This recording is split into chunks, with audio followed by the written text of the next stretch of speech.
Hola, ¿qué tal? Buenas noches. Estamos aquí nuevamente con esta grabación de las tertulias. Ya no recordamos en qué capítulo vamos, pero bueno, seguiremos en estas grabaciones de las tertulias. Y bueno, nos encontramos con un invitado nuevo, que es el maestro García, quien nos acompaña. Él es un jurista prominente, es catedrático de diferentes universidades y bueno, está ahora aquí con nosotros, nos va a acompañar en esta tertulia que se graba esta noche, este día. Y bueno, el tema que vamos a abordar el día de hoy va a ser estas posturas ideológicas de Hans Kelsen. Entonces el tema va a estar bonito, ojalá y les guste, les agrade. Pueden hacer cualquier tipo de crítica constructiva, crítica reflexiva. La idea de esta tertulia, como todas las demás, siempre ha sido por dar un pensamiento crítico constructivo. Y bueno, pues no me queda más que darle la bienvenida al maestro García. Y bueno, maestro García, bienvenido a estas tertulias. Le concedo uso la palabra, maestro García. Muchas gracias, doctor Juan Bautista. Muy buenas noches. Es un placer y un gusto poder participar en esta tertulia, sobre todo contar con la presencia también o trabajar a la par del doctor Juan Bautista, prominente jurista. Y el tema sobre todo que vamos a tocar es acerca del jurista filósofo Hans Kelsen. Ojalá pueda ser bastante atractivo para todos y cada uno de ustedes y esperemos compartir todas las ideologías y pensamientos que sean de provecho para ustedes. Le comparto el uso de la palabra al doctor Juan Bautista. Gracias, maestro García. Efectivamente, vamos a hablar como le decíamos al principio, vamos a hablar de estas teorías de Hans Kelsen. Vamos a ver qué tan apartado está este Estado de Derecho mexicano de esta ideología de Hans Kelsen, o qué tanto ha evolucionado el derecho junto con la evolución de la sociedad desde la época de Hans Kelsen hasta este derecho positivo mexicano. Vamos a ver si ha tenido un avance, si no ha tenido un avance, si estamos en un retroceso o estamos totalmente apartados de este positivismo que nos manejaba Hans Kelsen. En primera instancia vamos a hablar que Hans Kelsen fue un jurista también considerado filósofo. Él nace el 11 de octubre de 1881 en Praga, en la República Checa. Fallece el 19 de abril de 1973 en Estados Unidos, en California. Esta parte de los idealismos de Hans Kelsen están plagados de Immanuel Kant, Norberto Bobbio, entre otros. Su mayor crítica y mayores postulados de lo que se ha estudiado de Hans Kelsen es la teoría pura del derecho. Y vamos a ver si en ese entonces Hans Kelsen sí comulgaba con esta idea de la teoría pura del derecho, y vamos a ver hoy día, maestro García, si realmente esta teoría pura del derecho sigue siendo tan pura o ya está impura, ¿no? Con esta incursión al jus naturalismo, apartados del jus positivismo, pero eso lo vamos a ver más adelante. Vamos a ver vamos a abordar los temas de la supremacía constitucional, maestro García, de esta supremacía constitucional de la cual también comulgaban las ideas de Kelsen. Vamos a ver si esta supremacía constitucional, que en ese entonces Hans Kelsen decía que existía esta supremacía constitucional y con base en ella nacía la norma. También vamos a ver si hoy día también aplica la supremacía constitucional, que también por ahí existen sus aristas. También vamos a tocar el tema. Y bueno, en resumen es ver si el jus positivismo es algo que es sano para el Estado de Derecho mexicano, o definitivamente nos tendríamos que estar alejando del jus positivismo y estarnos colgando, valga la expresión, del jus naturalismo. ¿Usted qué piensa, maestro García, al respecto? Gracias, doctor. Es necesario primeramente recalcar que efectivamente Kelsen, lo que más resalta entre sus antecedentes es precisamente la teoría pura del derecho, y por ahí de 1919 en Ginebra precisamente lleva a cabo al público esta teoría pura del derecho. Bien, lo que a mí como jurista me llama más la atención dentro de lo que aportó este jurista Kelsen es acerca de la norma, doctor. Él hablaba que para que una norma fuera jurídicamente válida, precisamente para él solamente bastaba de que esa norma hubiese sido emanada por una autoridad competente y haberse llevado un proceso de creación. Sabemos nosotros hoy en la actualidad cuál es el famoso proceso de creación que lleva una norma para que pueda estar vigente. Claro. Sin embargo, retocando el tiempo actual, considero que esa norma ya no está acorde con nuestra actualidad, con nuestra situación actual que vivimos a nivel mundial y a nivel sociedad. ¿Por qué, doctor? Porque no es suficiente nada más que una norma haya sido emanada por una autoridad competente y haya llevado un proceso de creación, sino que lo que se pretende es de que esa norma sea positiva, sea educativa, tenga valores, que le aporte más a la sociedad. ¿Por Claro. qué? Si retomamos el tiempo anterior, cuando en los tiempos de Hitler, precisamente Hitler aplicaba una norma que estaba emanada de una autoridad y había un proceso de creación, pero era dañina, era destructiva, mataba judíos. No, hoy en la actualidad lo que queremos es que esa norma sea educativa, lleve esos valores. Le concedo el uso de la palabra también para escuchar su crítica respecto a esa norma de Hans Kelsen. Fíjese, maestro García, en relación a la creación de la norma como derecho positivo vigente de esa época, usted tocó un tema muy importante, la época del Holocausto, Segunda Guerra Mundial. Ajá. Entonces, en ese entonces, la norma era formalmente válida, era un derecho positivo vigente de esa época. Sin embargo, era una norma perversa, como usted lo cita. ¿Por qué? Porque se ocupaba la norma para dañar al ser humano. Y no necesariamente que como usted lo cita, que fuera una norma para creación y para construir una sociedad que realmente estuviera protegida por la norma. Yo considero y comulgo con la idea que usted cita, que la norma no nada más se trata de que emane de un poder, de un poder legislativo, como es el de hoy día, ¿no? La norma es formalmente válida si nace de un proceso de creación de la norma. Desde ese punto de vista, y como juristas, estamos totalmente de acuerdo. Ahí no hay punto de discusión. El punto de discusión es si esa norma que citaba Kelsen, que es formalmente válida porque nace de una norma fundante, como es la Constitución, entonces, independientemente si hacía daño o no hacía daño esa norma, era válida. Era válida desde el punto de vista normativo, pero no era válida desde el punto de vista humano. Así es. Porque era una norma perversa. Ahora, si nos vamos del otro lado, con esta postura que se encuentra en la teoría pura del derecho de Kelsen y que se contrapone este jus positivismo con el jus naturalismo, eso lo cita la teoría pura del derecho. Entonces, viene un cambio social, y con el cambio social viene el cambio de la norma. Con la modificación social viene la modificación de la norma. Hablamos del artículo, hubo una reforma constitucional el 10 de junio del año 2011, en donde en la Constitución se reconocen los derechos humanos. Si se reconocen los derechos humanos es que previamente ya existían, por un lado. Por otro lado, vinculando este artículo primero con el artículo 133, donde México se adhiere a diversos pactos internacionales en donde lo principal que va a observar el 133 es el cumplimiento de la norma, de aquellas normas internacionales que tutelan la protección de los derechos humanos. Entonces ya estaríamos hablando del contrapeso del positivismo, es decir, del jusnaturalismo.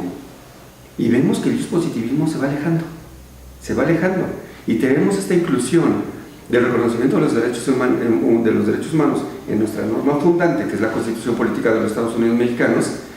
Y entonces sí, ¿qué pasó con el positivismo de Kelsen?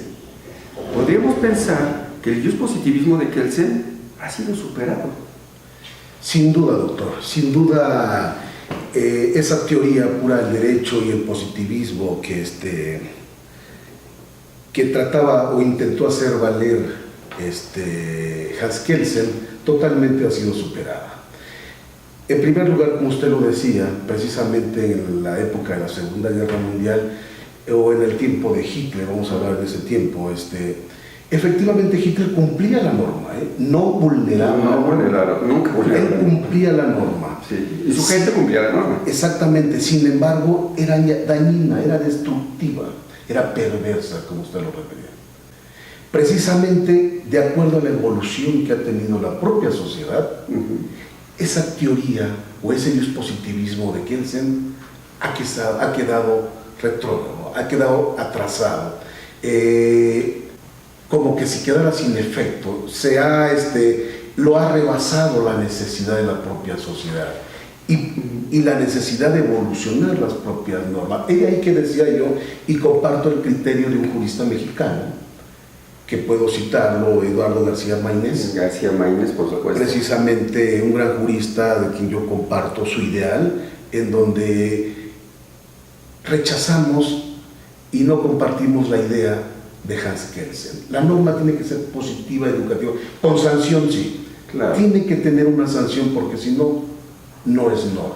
Claro, tiene que tener todos sus elementos, ¿no? Hasta esta parte de que sea coercitiva, de que sea obligatoria, ¿no? Para cualquier conducta externa del ser humano. Entonces, si partimos de ese supuesto, hasta ahí estamos bien, Pero la norma, por creación de la norma como un aspecto puramente coactivo, entonces nos da otro contexto. Señalando que esa norma puede ser controladora, que esa norma puede ser perversa, que esa norma puede ser restrictiva, y cuidado con esta parte de la restricción, porque entonces estaremos vulnerando esta cuestión de libertades, de los derechos humanos, que es el contrapeso del positivismo al naturalismo. Yo creo que hoy día, maestro García, estamos en una era diferente, en una era de un pensamiento diferente.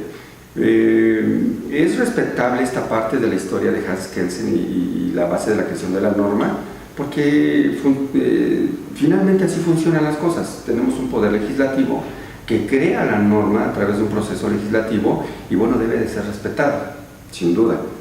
Pero lo que debe de revestir esa norma son valores éticos y morales. Para que esos valores éticos y morales entonces sí salga a la luz, salga a la vida jurídica esa norma revestida de esos valores éticos y morales, y entonces sí sea una norma formalmente válida que proteja al individuo en toda su generalidad. Válida y aplicable, que si bien es cierto podrá restringir, pero va a ser con el fin de conseguir una armonía en la propia sociedad. Restringir los actos que consideramos que vulneraría la propia norma. Claro. Es de ahí donde yo vuelvo a redundar que esa norma necesariamente tiene que tener una sanción. Si no tiene una sanción, entonces a mí, de manera muy personal, es norma, y aunque esté registrado en los códigos, para mí nada más sería un simple artículo. Claro, le traería aparejada la ineficacia de la norma. Exactamente, tiene que ir implícita con una sanción, porque si no, no sería norma. Por ejemplo, podríamos citar: comete el delito de robo a aquella persona que se apodera de un bien mueble ajeno sin el consentimiento de alguien, pero eso nada más es una argumentación. Ahí no se conjuga la norma. La norma se conjuga hasta cuando, a lo mejor 2, 3 artículos después, dice: quien cometa el delito de robo será acreedor, no sé, alguna pena de 8 a 10 años de prisión. La sanción. Ahí se conjuga la norma en el momento de la sanción. Muy bien. Maestro García, para concluir, vamos a concluir este tema y tenemos, por último, norma fundante.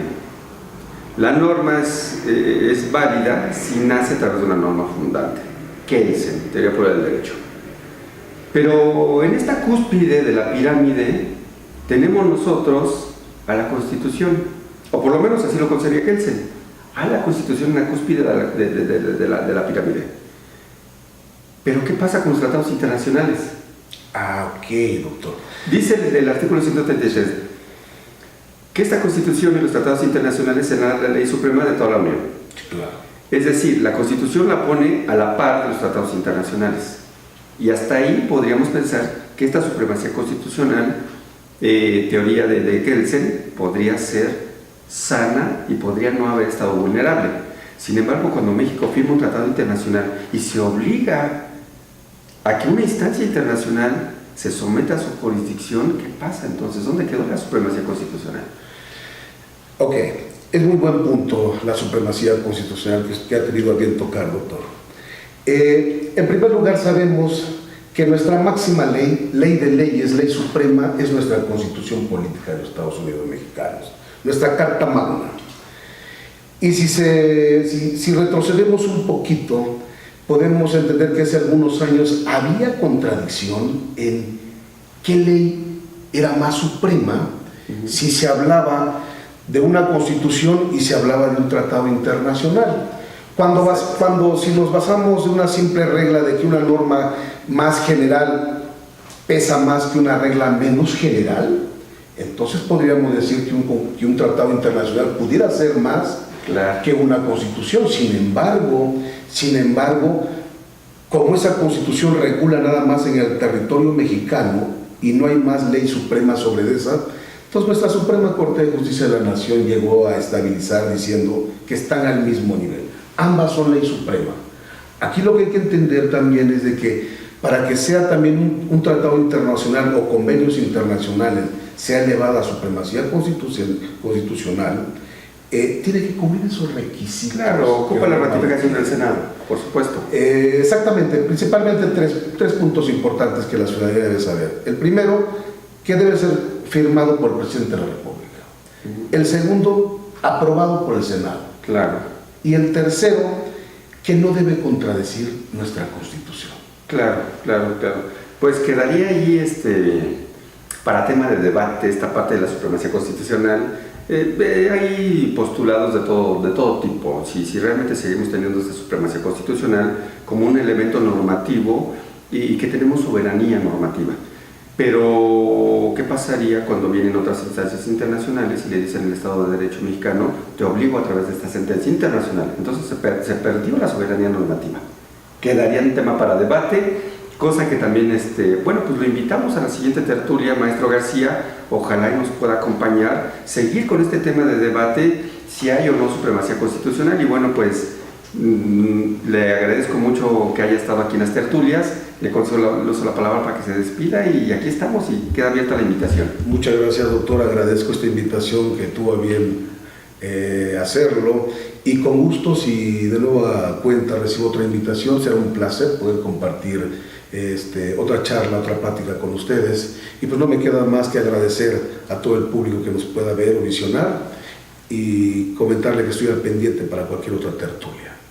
Gracias y buenas noches. Muchas gracias, amigos, gracias por vernos, gracias. Desde aquí le mando un abrazo al doctor Chacón, un abrazo al maestro Balam, a todos los que nos ven a través de los medios electrónicos, les mando un abrazo, gracias por vernos, síganos en las tertulias, síganos en la huella de Balam, les mandamos un abrazote y que pasen bonita noche. Hasta luego.